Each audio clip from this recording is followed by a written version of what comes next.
Misalnya Wali Songo sebagai tokoh penyebaran ajaran Islam didistorsikan atau diselewengkan sejarahnya dengan penuturan dongengnya seperti tokoh Islam yang tidak mengenal syariat Islam. Dituturkan bahwa Wali Songo masih menjalankan ajaran Hindu, masih melakukan bertapa atau berpuasa pati geni tanpa makan sahur dan berbuka. Bertapa di gunung atau di hutan atau di pinggir kali dalam waktu berbulan-bulan atau bertahun-tahun hingga tidak sempat lagi menjalankan sholat 5 waktu. Didongengkan juga karena Wali Songo sebagai tokoh Islam yang sudah makrifat tidak perlu menjalankan syariat Islam. Para Wali Songo juga dituturkan sebagai pemimpin umat yang tidak memahami nilai-nilai kewiraniagaan atau kewirausahaan Islam. Wali Songo sebagai ulama yang tingkah laku ibadahnya sama seperti Brahmana Hindu dan biksu Buddha, tidak mengenal masalah niaga dan tidak mau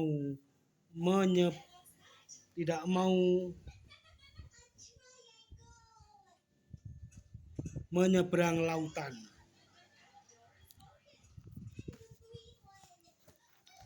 Dengan kata lain, Wali Songo didongengkan atas nama Islam, tetapi isi ajarannya tetap Hindu atau Buddha. Padahal antara dongeng dan realita keaslian ajaran sejarahnya Wali Songo tidak demikian. Mereka tetap sholat dan membangun masjid serta melakukan perniagaan sebagaimana yang dicontohkan oleh Rasulullah Shallallahu Alaihi Wasallam. Bahkan Sunan Gunung Jati atau Syarif Hidayatullah memimpin perlawanan bersenjata terhadap imperialis kerajaan Katolik Portugis guna merebut kembali Pelabuhan Niaga Jayakarta atau Jakarta 22 Juni 1527 atau 22 Ramadan 933 Hijriah. Dapatlah diperkirakan dampaknya terhadap masyarakat pembaca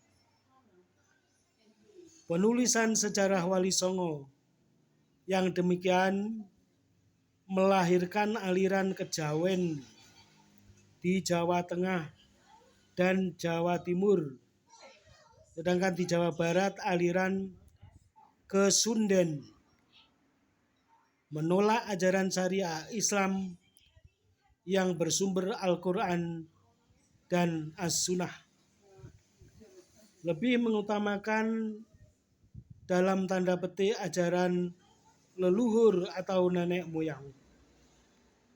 Kemudian tingkah laku berikutnya meninggalkan ajaran Islam dan aktivitas pasarnya.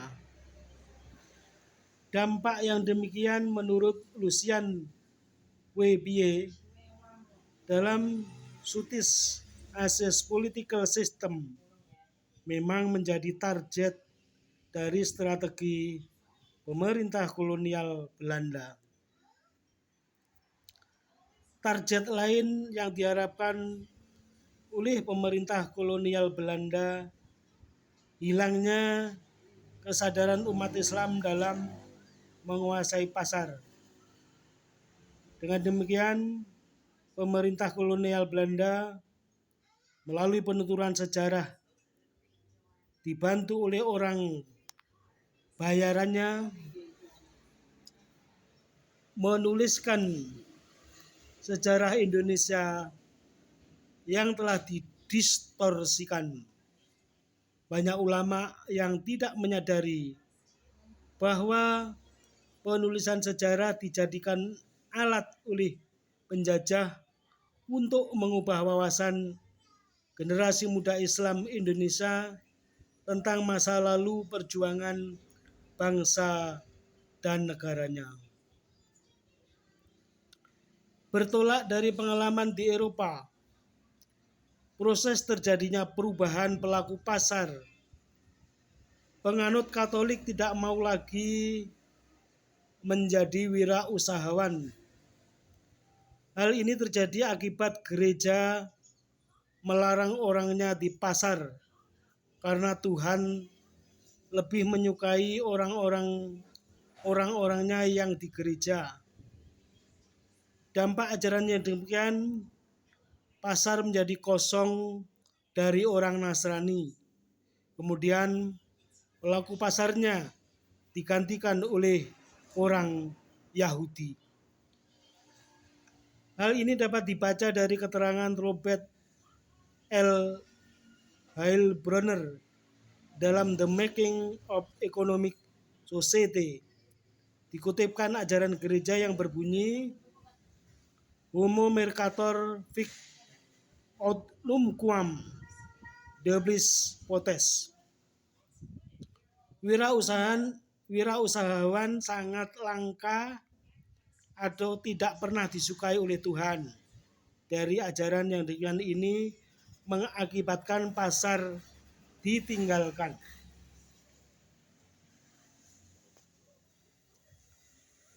Demikian cara yang sama disebarkan ajaran Islam dalam tanda petik dengan muatan isi yang sama melalui hadis yang dipalsukan bahwa Allah menyukai orang-orang di masjid daripada yang di pasar. Dampaknya secara perlahan-lahan patahlah budaya niaga dan kesadaran upaya penguasaan pasar oleh kalangan pribumi. Terjadilah kekosongan pasar dan digantikan oleh kelompok Fremde Oosterlingen, bangsa timur asing, Cina, India, dan Arab. Diciptakan kebijakan yang bersifat diskriminatif rasial. Kalangan Fremde Oosterlingen tersebut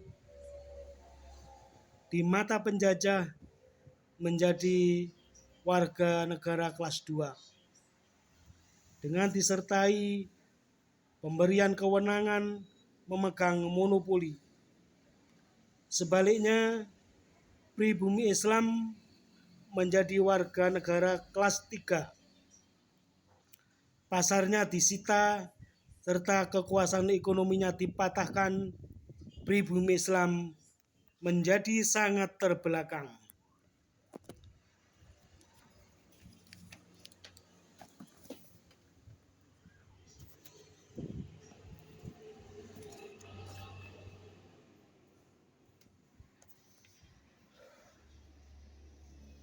Dalam penulisan sejarah yang didistorsikan pada masa penjajahan Belanda oleh para penulis, tidak digambarkan adanya jalinan hubungan niaga antara Cina dengan Arab dan antara India dengan Arab. Padahal sudah pernah terjalin jalur hubungan niaga sejak 500 sebelum Masehi melalui jalan darat yang dikenal dengan Jalan Sutra, jalan perniagaan laut antara India, Cina, dan Nusantara Indonesia. Menurut Profesor Dr. D.H. Burger dan Profesor Dr. Mr. Prayudi dalam sejarah ekonomis sosiologis Indonesia telah terjalin sejak abad pertama sebelum Masehi. Mohon maaf, hadanallahu wa iyyakum ajmain. Wassalamualaikum warahmatullahi wabarakatuh.